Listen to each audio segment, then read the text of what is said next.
This is the Meet the Fed panel. It's the Meet the Fed, Meet the Ex-Fed, Meet the TV Feds. So, on the panel, we've got David McCallum from TV show NCIS. Okay? And Leon Carroll, the technical advisor to the TV show NCIS, a retired NCIS. And what we're going to do is, before everybody else gets introduced, we're going to play Spot the Lamer like we do every year. So, Priest, if you would, we've got the first three contestants. Give me about 3 or 4 more. Absolutely. Should I talk about these contestants? Sure, absolutely. So, I can enunciate to the back row. So, we have, would you like to introduce you or shall I introduce you? Okay. I've known her since she was this tall. She's actually the daughter of one of the panelists. These are her 2 boyfriends, who she met at con. This one asked me to repeatedly hit him in the nuts. I don't know why. We have it on film.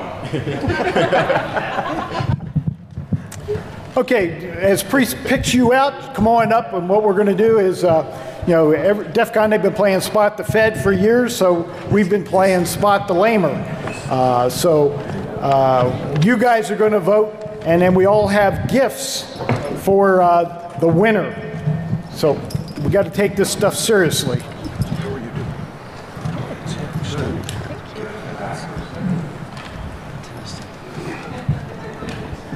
This crew is definitely uglier than the first crew you brought up here, Priest. We just have to juggle this. Because this thing spins like that. There's no way of fixing it. I got it. Yes.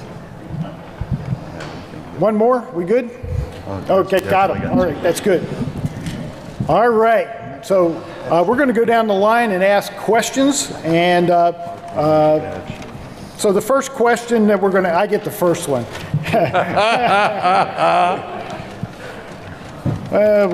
Okay, we'll stay with the standard. Where do you store your porn? Dropbox. Dropbox. Okay, David? Where do your boyfriends store their porn? Dropbox. Do you keep it for him? Does your father know? He does now. Why are you turning red, Mark? Because I put it all on Dropbox. Is that where you store your porn? Father-daughter bonding, you know. Father-daughter bondage? What? My question is for the gentleman in the Irish green on the end there. Have you ever bragged about the speed of your processor and the size of your RAM? Yes. Would you care to elaborate on that? She's looking for another boyfriend. Was it an Adam? Well, it is proof that if you do this too much, you go blind. For number 3, right here. So have you ever bought virtual things with real money? Only with Bitcoins. He can tell you about his 23rd level paladin if you'd like. My question is for the young lady standing right in front of me. Do you spend more hours using your computer, your iPad, or your gaming console? If the computer is the gaming console, does that count? If the computer is the gaming console, does that count? Doesn't count. Doesn't count. Computer. All right. That was pretty boring. There's no such thing as a girl gamer. It's a myth. Marcus. I'll leave her boyfriends alone. You, sir. On the Big Bang Theory. Don't be thinking on the Big Bang Theory. One thing shows up in the opening scene of every episode. What is that one thing? The atom. Nope. How about Penny's boobs? Wait a minute, what? Do you have like special access or something? Okay, I'm gonna have to slow down every time now. We're gonna have frame by frame. Frame by frame. Didn't drop this.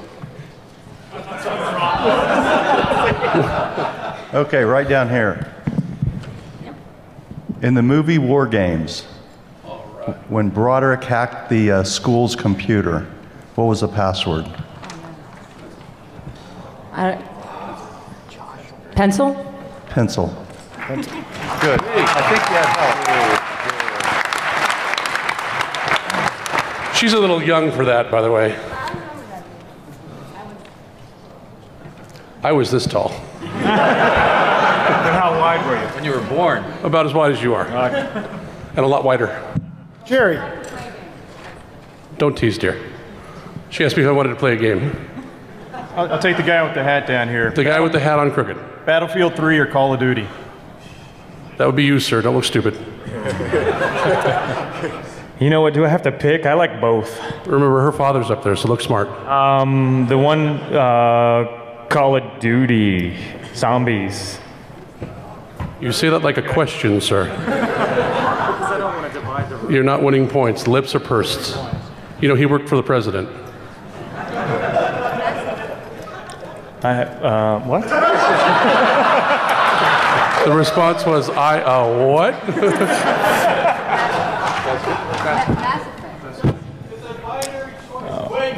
Yeah. Say Mass Effect, sir. Mass Effect, sir. Say herpes. Herpes.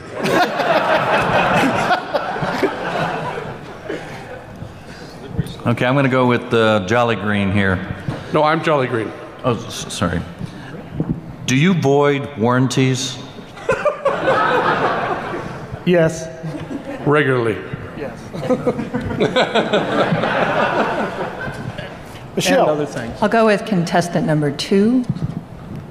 God, Space Girl, you're getting off easy. Which of the following are your favorite foods? Your mother's meatloaf, Taco Bell, brownies made by priest.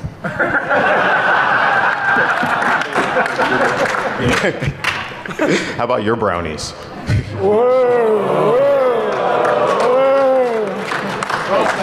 I don't actually make brownies, but I do an awesome lobster. I've got this sauce that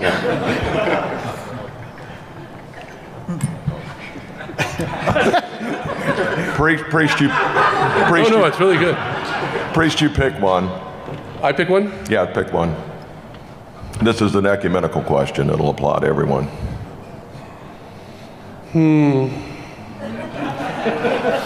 How about the dude in the wife beater shirt? The Oh, there are two dudes in the wife beater shirts. The one who's trying to hide from me, bobbing his head. This one right here? Yeah, that one. He's dancing, I guess. See, it's just super tight. That's. He can see what's underneath. Or he's gonna say he sees what's underneath. He's still hungover. The place for glistening listening, yeah.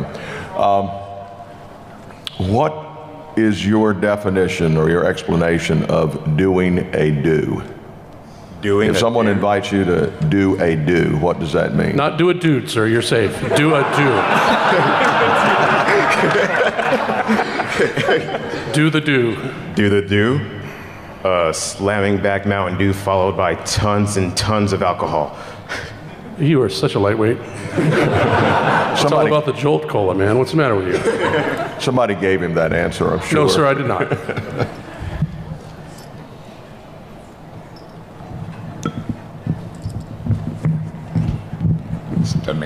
For the contestant on the end in green. They love you for some reason. Because I'm old like them. I'm old like them, that's why. In that case, do you believe that Area 51 exists? And if so, where are areas 1 to 50? As your attorney, don't answer that question. There's a helicopter on the roof. Well, they're all out there in the Nellis facility, so yes, they do all exist. Pass the microphone down, please. You have some guys in red shirts to come get him? We'll take care of it. We promise no extreme renditions unless absolutely necessary, and you deserve it. So the gentleman in the black t-shirt here, towards the end, right there. So, have you viewed more videos on YouTube or RedTube?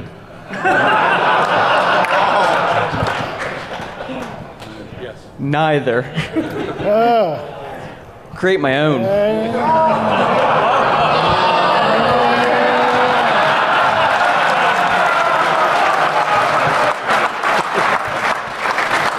Okay, now we're going to vote. You guys are going to vote who the lamer is.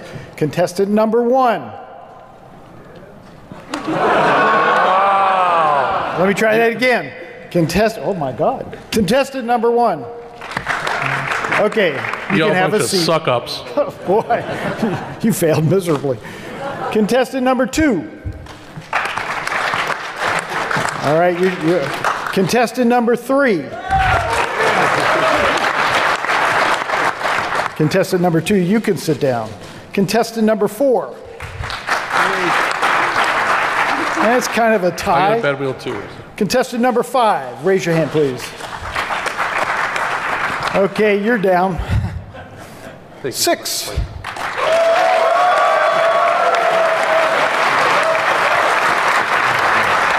All right, you guys are out here. You guys are gone. Thank you for playing, guys. Last one down. Raise your hand. Thank you for doing that. All right. Oh, one last time. Raise your hand.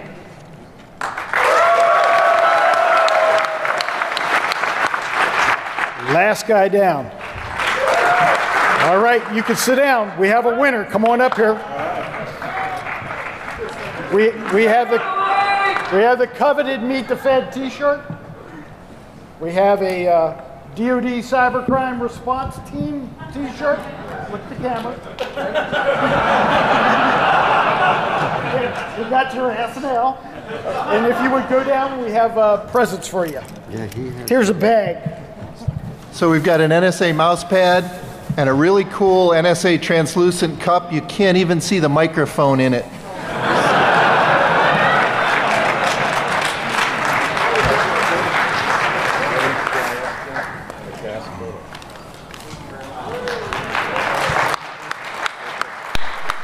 I stole a bunch of swag from Verizon, so here you go. White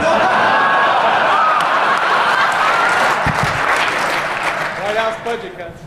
A card for the coveted ninja badge. Whoa.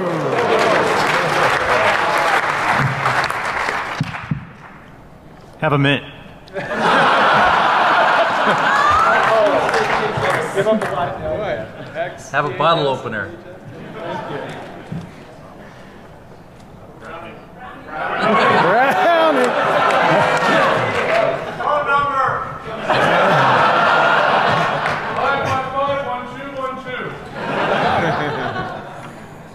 555-1212. This is a very specially designed and coveted old-fashioned glass. I assume you're old enough to drink whiskey, not just light beer anymore. This is etched. It's a collector's item. It's heirloom. I'm sure it's one that you want to pass on to your children. And because it's from NSA, you'll never lose it.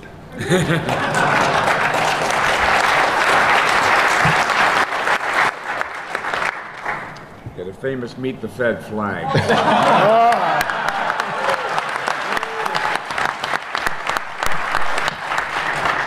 And a book of brain ticklers. All right. We have a special surprise. We have a free vacation, and the other dude. I love that. A trip for 2. All right, what we're going to do now is we're going to let the panelists introduce themselves, tell you what they do for a living or not, and then we're going to open it up for questions, so line up for the questions. David. It's always difficult when half the audience has already heard everything you've said once, but I've been with NCIS now for 9 years, the television program, not the real guys, but I've also had a lot of time with the real people down in Washington, with Director Kluge and his wife Mona, and seen everything that the real NCIS does. And as part of that, I've met with Jim here, who I thank profusely for inviting me here today. But at the same time, I also had the pleasure of going down to Atlanta and going to the Cybercrime Conference. And I carry my little notebook because we have a bunch of writers back in Valencia. And they're very, very, very good. And I try so hard to keep everything that I do, particularly in autopsy, to be as real and as accurate as possible. So I spend a great deal of time now making notes, taking them back, sitting down, being with the writers. This year I was on the carrier Wasp. I was given an entire tour by Admiral Skolansky. I've been aboard the Reagan and met the skipper back then. I've just done so much with the Navy and the Marine Corps. My wife here is on the board of the Marine Corps Scholarship Foundation, and they've raised $70 million to send the kids of Marines to college, which is quite amazing.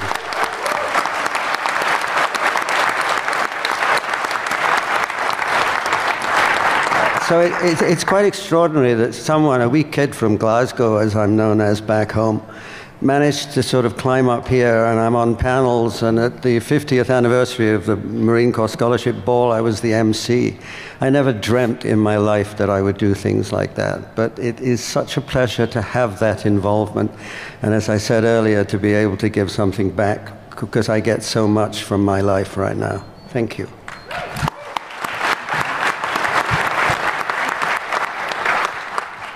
I'm Rob Joyce. I'm the Deputy Director of the National Security Agency's Information Assurance Directorate. I've been with NSA for 23 years, and my organization is responsible for the protection of national security systems, which are anything that carries classified information, handles military command and control, or supports intelligence. So we do everything from developing equipment to finding vulnerabilities and consulting with departments, agencies, and those in need.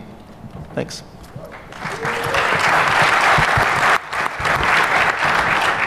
I'm Leon Carroll. I'm the technical advisor on the TV show that I get to work with Mr. David McCallum all the time. And I'm a former Marine officer and 23-year veteran with NCIS. And I sit with the writers, the guys and gals that he just spoke about, and I get to wave the bullshit flag. I try to keep our stories and what we do, whatever the investigative genre.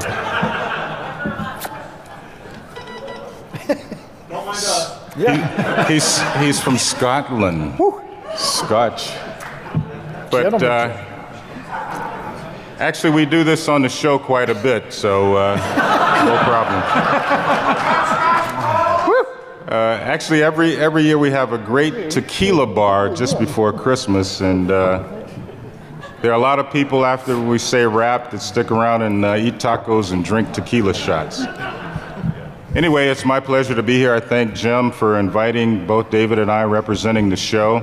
I work with a great cast, and we have a bunch of great people in our crew, and thank goodness we're the #1 drama on TV.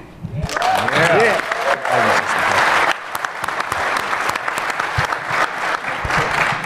I don't know who these guys are, but I love them. So you guys are going to save some of that for the questions too, right? No, I mean, if we get good questions, you guys are going to help out the audience. So good afternoon, hackers. I'm Mark Sox. I'm a retired Army officer. Did 20 years as a Corps of Engineers guy, jumped out of airplanes, blew things up. We built targets for the artillery. That's what engineers do. But along the way, I had a passion for computers and networks and things that talk to each other. And Uncle Sam figured out I knew probably more about computers than I knew about blowing things up. So I wound up running 18th Airborne Corps' networks back in the mid-90s, 4th Infantry Division's networks in the late 90s, and was summoned to Washington in 1998 after a series of intrusions that scared the living crap out of the Pentagon. And we stood up the Joint Task Force for Computer Network Defense. We were the first group to really take on this problem of what happens in cyberspace when people are attacking DoD and others. That group is today, the DNA of it lives on in U.S. Cyber Command, and a lot of good things have happened since then. When I retired from the military at the end of 2001, September 11 had just happened, and I was summoned by the White House to be an appointee working for George Bush, actually underneath Condi Rice's staff in the National Security Council, where I spent a year and a half at a policy level, but I was a geek in the White House. And I tell you what, that is one cool experience, because everybody else there is political appointees. There are 1 or 2 people that have the technical skills, and it is fascinating to work at that level. I would really encourage anybody who has these opportunities, if you can serve your country at that level, please do so. It's an experience that... just like these guys are serving their country. Yeah, just like these guys, yep. So today I am at Verizon, so this is why I get free Verizon swag. And if I get a good question, if somebody comes up and tells me how much they've hacked AT&T this afternoon, I will happily give them some more Verizon swag. There's your first good question. Good afternoon. I'm Mark Weatherford. Like Mark Sox, I am a retired naval officer. I was spent 20 years as a cryptologist in the Navy. Since I left the Navy, I've done a number of things. I'm currently the Deputy Undersecretary for Cybersecurity at the Department of Homeland Security. I was appointed by Secretary Napolitano about 7 months ago. Prior to DHS, I was the Chief Security Officer and Vice President at the North American Electric Reliability Corporation, where I worked with the electric utilities across North America, helping them put in the policies and programs to secure their environments. Prior to that, I was worked for Governor Schwarzenegger. I was the Chief Security Officer for the state of California for a couple of years, and then prior to that, I was in Colorado. I was the Chief Security Officer there for a couple of years. At DHS, we have quite a growing responsibility for cybersecurity. We have three major functions. We protect the .gov environment, so all of the federal civilian agencies, we're responsible for working with all of them to make sure that they have not only the policies in place, but the controls in place, and that they're doing all the right things to secure their different environments. We also work with the private sector, primarily with the critical infrastructures, helping them respond to incidents and intrusions into their environments. A lot of control system work there. We also respond to incidents of national significance. So when anything really big happens, we put teams on the ground working with private sector and government organizations to help mitigate and respond to those. So, and like Mark said, DHS is a great place to be. I don't know if any of you heard my speech yesterday, but we are always actively recruiting, and we're recruiting for people who can think outside the typical federal government way of thinking. So that's why I love the con, because I get to meet a lot of people, and I've actually picked up a few very interesting resumes for people that want to come and participate in what we're doing in the government.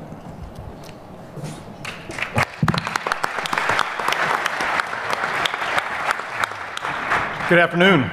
So first off, I'd like to recognize any fellow combat veterans or veterans, if you just stand up real quick, if we have any veterans out there. All right. Thank you for serving.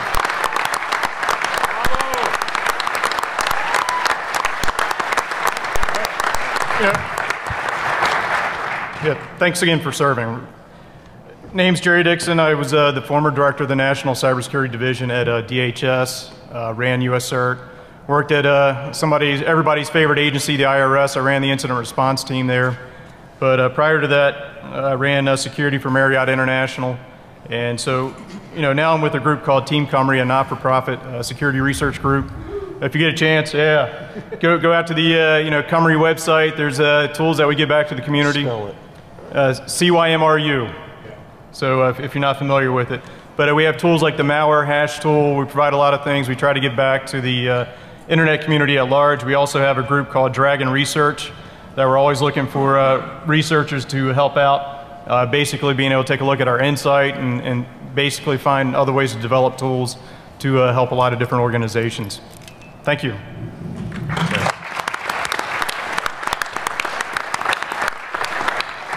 And good afternoon. My name is Riley Repko, and first off, I want to thank Jim and all of you participants, and thank DEFCON. I mean, it's all inspiring to me every time I come out here to see more and more of these young wizards that are here. I recently left an executive position at the Department of the Air Force and OSD. What an opportunity of being able to serve with some of the finest 18th century minds around. All right, I came from the private sector. My role there was to kind of build the bridge between our needs and your solutions, kind of identify the seekers and the solvers.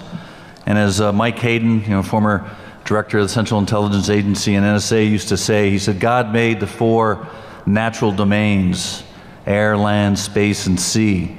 Man made the cyber domain. God has done a better job. But I'm delighted to be here and look forward to answering any questions you may have.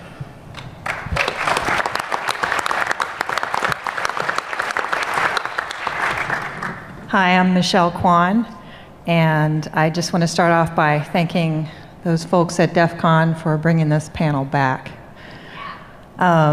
This is my 10th con. Happy to be here. Let's start back in those days. I was in 2004, the winner of the most innovative antenna, the Wi-Fi shootout.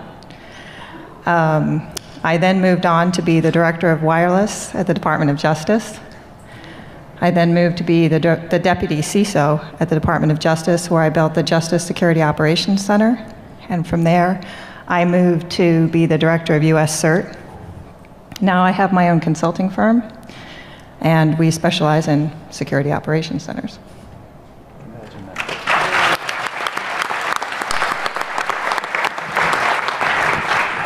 I'm Rich Marshall. I feel like a badger at an AKC registered dog show with everybody that's so bright on the panel. I'm a lawyer by training, and I'm very proud of the fact that I do information warfare law.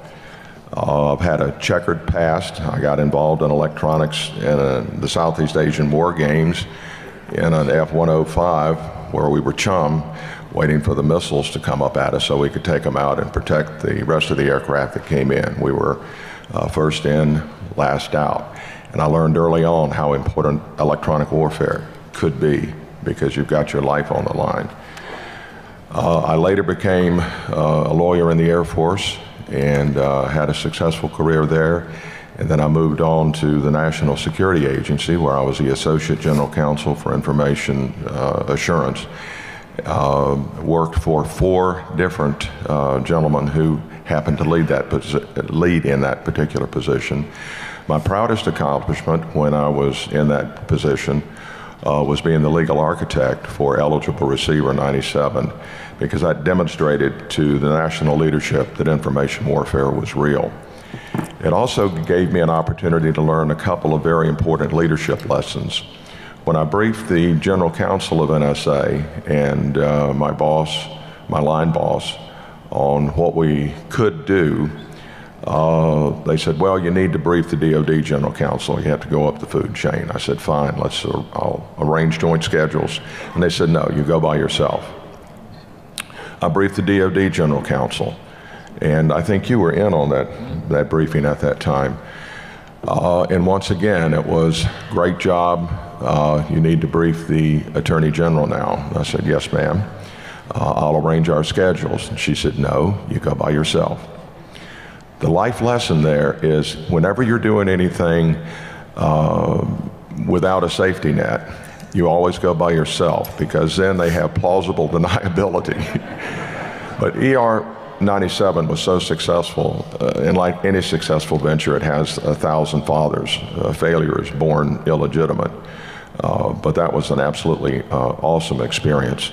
I subsequently moved on, worked at the White House with Mark, and then later came back to NSA and did legislative liaison, which was just absolutely a fascinating opportunity. And then I subsequently had an opportunity to go down to the Department of Homeland Security, where I was the Director of Global Cybersecurity Management, another fascinating opportunity. And I retired from NSA on the 15th of December, which was a Friday, and then the following Monday I moved to a startup that lasted 3.5 months. I'm suing them. Part of my DNA. And now, like Michelle, I run a consulting company and really enjoy what I'm doing. And I'm just very happy to be here. This is my 11th one.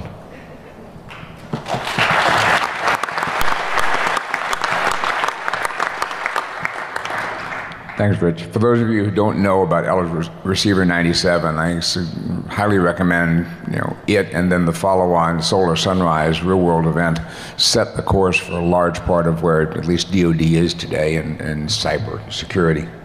My name is Lynn Wells. I'm career Navy. I then spent 16 years in the Office of Secretary of Defense, including a couple of years as DoD Chief Information Officer.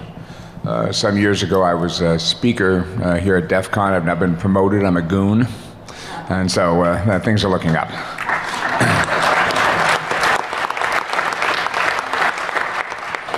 Right now, I'm over at National Defense University, had a small center called the Center for Technology and National Security Policy. And from this, I'd like to ask the audience 2 questions. We did a conference about a year ago on the trajectory of revolutions, looking at the Arab Spring and how are things going to work out. And one of the most articulate spokespeople in the conference was a White House producer for Al Jazeera English, and she was 26. And talked about how Al Jazeera used Facebook and Twitter and blogosphere and other social media to alert the correspondents to the emerging issues. And so at the end of the conference, I said, what's the next big thing? And her answer at 26 was, I'm too old, ask the young people.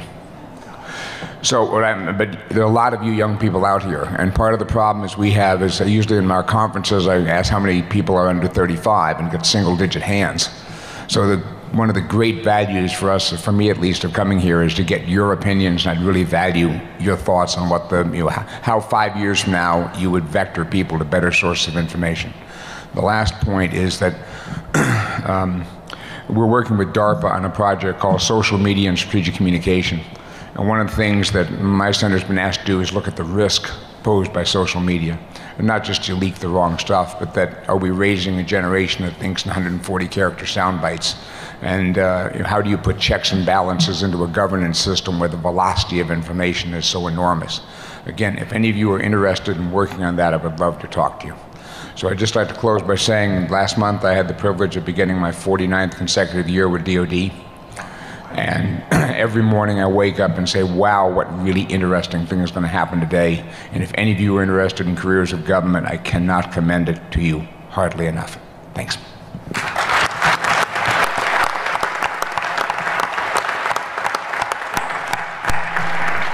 Wow, almost time for a golden anniversary then, huh? Yeah. So I'm Rod Beckstrom. I've spent most of my life in Silicon Valley doing high-tech companies, but had the great honor to work for the federal government for a while. So I wanted to share that story and to encourage those of you who haven't had the privilege to work for the government yet to consider doing that. I fell in love with computers when I learned to program in Fortran when I was a teenager, and started my first software company when I was in graduate school at age 24 in my garage apartment in Palo Alto.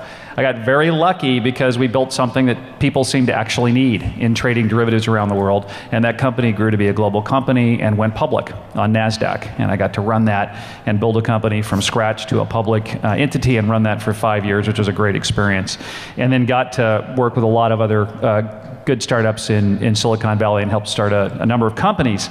I was in New York on 9/11, my life changed, like many of our lives changed, and was called to a form of service and worked on Track 2 diplomacy in war zones around the world. That network spread in a viral fashion, and we decided to model it on Al-Qaeda. And by modeling on Al-Qaeda, we had to then understand it and decode it, and that led to a book called The Starfish and the Spider: The Unstoppable Power of Leaderless Organizations, which describes decentralized movements and networks, including Al-Qaeda and many other networks like this community. Because of that book, I got incredibly fortunate, and Admiral McConnell, the Director of National Intelligence, who is an amazing man, was very kind and recruited me to be on his senior advisory group, because he thought the ideas in the book were quite provocative about networks, cybersecurity, and social networks. And so it was my great honor to serve on that group with him and other leaders from the intelligence community, as well as 4 other members from the private sector. And then I was asked to run the National Cybersecurity Center, which was created by a presidential directive, and Admiral McConnell and Secretary Chertoff and SecDef and the Attorney General asked me to come and stand up that organization. Which is a startup. So I'm a startup guy, but this is a startup in government, which was completely different. And I was lucky to work with many of the great people at this table. We got the concept of operations approved. We created the 21st component of DHS, The first component was the Coast Guard, created in 1790, that then got merged subsequently, I think, into the organization that Mark's running now, and Michelle and I worked together as well on these issues. Anyway, it was a great experience. I worked for the Bush administration, also for the Obama administration, left and had the good fortune to be asked to lead ICANN, the multi-stakeholder body.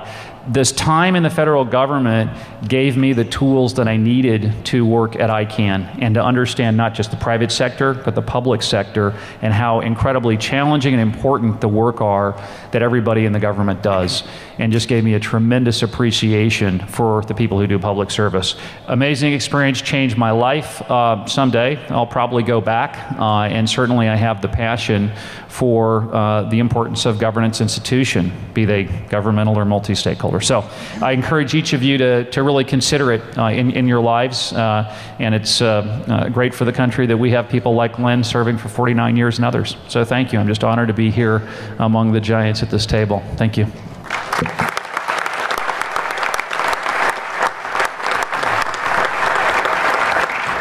I'm Jim Christie. I'm with the Department of Defense Cyber Crime Center.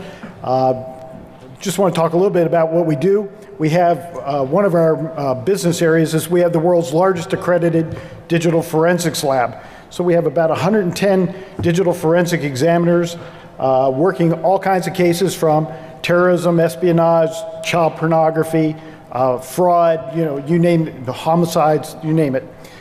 We also have a training academy where we train all the criminal and counterintelligence investigators in the Department of Defense on how to conduct a cybercrime investigation and how to do digital forensics. There's several other business areas. One of the initiatives that we have is the Center for Digital Forensics Academic Excellence. The problem we have is we can't find qualified people that can pass our tests so that they can work on digital forensics on real live criminal cases. So what we've done is created a partnership with academia to create standards for digital forensic examiners, and that we're in a pilot phase right now with about 9 2 4-year and graduate level universities, and we're opening it up to other universities, everybody else, come September. Another initiative we have is the DC3 Digital Forensics Challenge. So anybody out there taking the challenge? All right. Right now we have about 945 teams from 51 countries participating. And I would encourage you to get either yourself or your staff or your kids involved in participating in digital forensics, because we need good people in the government, and we're always hiring. One of the other things that we have is the Digital Crime Scene Challenge, and what we did was we brought, for DEFCON kids, we have 3 suites set up upstairs, and all the DEFCON kids are scheduled to go through and process a digital crime scene in 15 minutes and come up with the evidence. So kind of fun. So if you get a chance, if you have kids here, bring them through. Another initiative is an online self-assessment on cybercrime investigations and digital forensics. So if you go to our website, dc3.mil, and all the links are there. Take the self-assessment, tell us what you think. If you guys, I would really love to get questions for you guys to add to our self-assessment, so to make it a little more difficult. So at that point, I want to thank our panel, and now we're going to open it up to questions from the floor.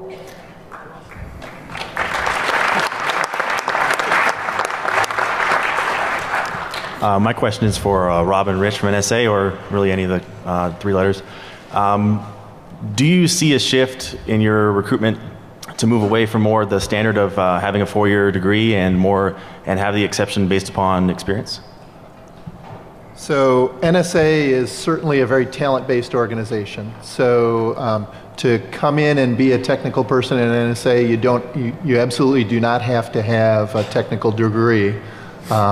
So recognition of past accomplishments, your current work portfolio and things absolutely can get you in the door. I think, one of the big things we look for is that audacity, right? That's one of the reasons we're here at DEFCON. You look at hackers often know the networks they're penetrating better than the system administrators know them themselves. So we're looking for people with that kind of mentality that really want to dig into the details, understand the technology, and apply it. So that's what we're looking for. Great, thank you. Let me add an Mark, did you observation. wanna- Yeah. Oh, go ahead, Mark. Let me go first, Rich. I will. Do you mind? No, hell, no. You used to be my boss. I got to say yes. You take his turn, he's going to sue your ass. Wait, go ahead, Rich. No, that is absolutely right, you know, and I talked about this a little bit yesterday in my remarks. I know that there's a perception, and we talk a lot about the different programs that we have that we're supporting at the universities and colleges around the country, but, you know, some of the smartest people I know do not have a college degree. Some of the smartest people that are working for us right now, and some of the smartest people that I had working for me in the private sector. And I think we as the government, and it's a little bit of a challenge sometimes for us, but we have to encourage better that you can have that equivalent experience without a four-year degree. And the way I like to, and the way one of my really smart friends put it to me is, I spent 4 years with my hands on a keyboard. Well, a lot of other people were spending 4 years in college. And I would like to point out, Dr. Dan Manson's right up here in front. He's a professor at Cal Poly in Pomona, and he has an incredible program there. They just ran a cyber camp last week, and they had a 60-year-old dude in there in that cyber camp and competing in the CTF on last Friday. So, you know, there's no age limit, and there's no educational qualifications like real experience in my mind. The Olympics are taking place in London. I don't think this is a news flash for anyone, but everyone who was participating as an athlete in that event started out extremely young in their particular sport, being trained. Most of them don't have college degrees. I do not like the word hacker. You're vulnerability researchers. That's the way you should present yourself, number one. Number two, we need more emphasis on STEM education, science, technology, engineering, and math, and I realize that plays well. But I've long been an advocate of recruiting at DEFCON, and I got some pushback from some entities that said, we're not going to recruit criminals. And I said, they're not criminals until they're prosecuted.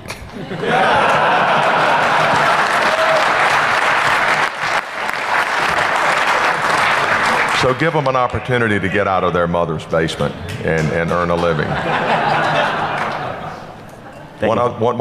Don't sit down yet. One other comment. Vulnerability researchers, in my mind, are today's artists. When you look at the great painters in the past, none of them had a college degree. They learned it themselves through experimentation. And that's what vulnerability researchers are known to do. So view yourself as an artist. You've got to have technical skills. Those painters developed their technical skills as well, but they had a fascinating imagination. And in their mind's eye, they were able to create art. So as you're doing your vulnerability research, make some great art.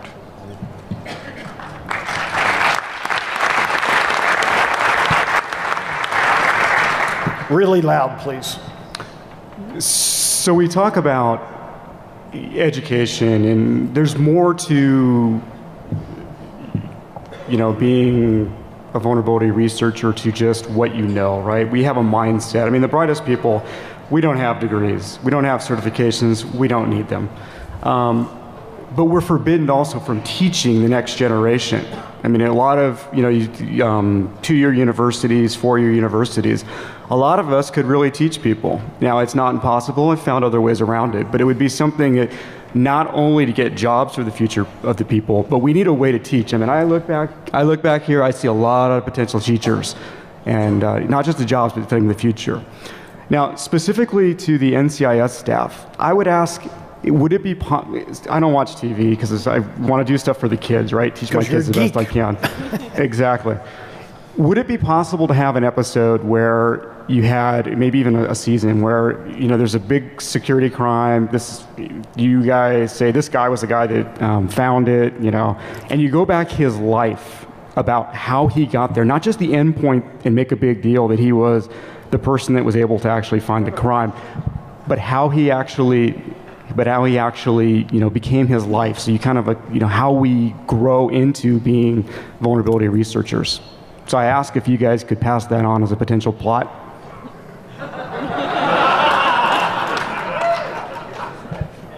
The writers are very much open to suggestions, and I try to take things back to them. What you're really saying is the background to something that's already happened, which is always the hardest thing for them to do, because either you do it in a flashback or else some people talk about it, neither of which is instant, neither of which is really very exciting on television. But it is something when you say the background, you mean, I'm much more fascinated about what you're saying when you say that you can't teach because you don't have university degrees, therefore you don't have your, what we call in England, the diploma of education and everything. Well, it goes to a point that people have problems. There are people that are hackers, or vulnerability researchers, they don't even know that they're doing it, right? You know kids that know stuff and can do stuff on computers that nobody can do. But they don't have any role models they can base off of, right? It's very, very hard. There's no way to measure yourself versus what you know versus what you don't know. We need sports athletes and stuff. We broadcast that shit all over the place, right? They know if they want to be an athlete. We don't have a way for them to say, you know what? You're doing the right kind of stuff. You just don't know it. It's something that we need some kind of role model in maybe a program or something that shows not only the end point that they fixed a crime or something, but so they can identify with who they are. Well, it's definitely an episode that involves McGee, who is our computer vulnerability investigator. So I think that it's an idea that I can definitely and will put to the writers. Thank you.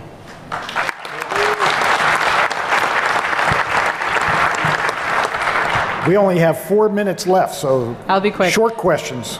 My question's half for the incident response teams and about half for the NCIS crew. About are you seeing the CSI effect in regards to your specific discipline? Because I know that's still a big problem. And for the incident response people, is that something that's being mitigated with education? And then for NCIS, is that something that you guys, you do try and handle realistically on the show? Do you deal with it? Do you have to shoot down ideas by just saying, okay, that's just the CSI effect? What are you seeing? Really quick, I was on jury duty when the show first started, and the attorneys and the judge made a point of instructing the jury that what they would hear in that courtroom would not replicate anything that's done on a 1-hour TV show, 43 minutes. And believe it or not, NCIS was the show that they used.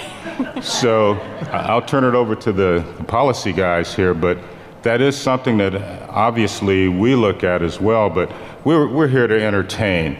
And so in 43 minutes of film or whatever, we're gonna show, a lot of things that are abbreviated. For instance, Abby can't get the DNA in real life as fast as she does on television. Or David certainly couldn't do an autopsy as quickly as he does it on TV. Yes, he can. Oh, that's I have seen you guys address I think Abby's called out to one point. I'm not the CSI people. I don't work that fast. So I know it's been touched on, but I'm wondering behind the scenes. But I think for the folks that work, I worked in the real world beforehand, and when CSI first came out, I'm sure it did have an impact to the point that when you go to a courtroom, and these folks can attest to that they're instructed that what you see in real life, or the DNA effect going back to the OJ trial actually, is not how it really happens in the real world. So I'll pass that to somebody that does the biggest problem we faced is the show 24. And how can Jack go 24 hours with no recharge on his cell phone? Magic? Well, I'll say that it's definitely an issue, but it probably in a little bit different way than you'd think. It's particularly an issue with executives and up the chain and getting approval. And a lot of that comes from the difficulty in educating up. And for technical people to be able to talk in the language that executives can understand and hear and embrace. And we also have issues with our user community, not understanding that every cute device they find isn't going to be attached to the network. But I would definitely say that we have a bit of a PR problem. Part of what we should learn, along with the great technical things we can do, is how to talk up. So, just real quick to add to that, I think, obviously media plays a role in expectations of leadership or management. Just to Mark's example about 24, there's an unrealistic expectation that you can contain a particular incident. You can do the forensics in a matter of hours, when realistically a lot of cases or things that you work on sometimes can take months. If you've got to look at a terabyte of log data, I mean, it's a very meticulous process that you got to go through. So there is an effect to those that are not practitioners, but more to the management side. Thank you. Unfortunately, the goons have said we're out of time. So what the panelists are going to do is go across the hall for additional questions and answers. And Priest has a men and women in black panel following this immediately, so at 2 o'clock. So thanks for coming. Thanks for the panel. Terrific job.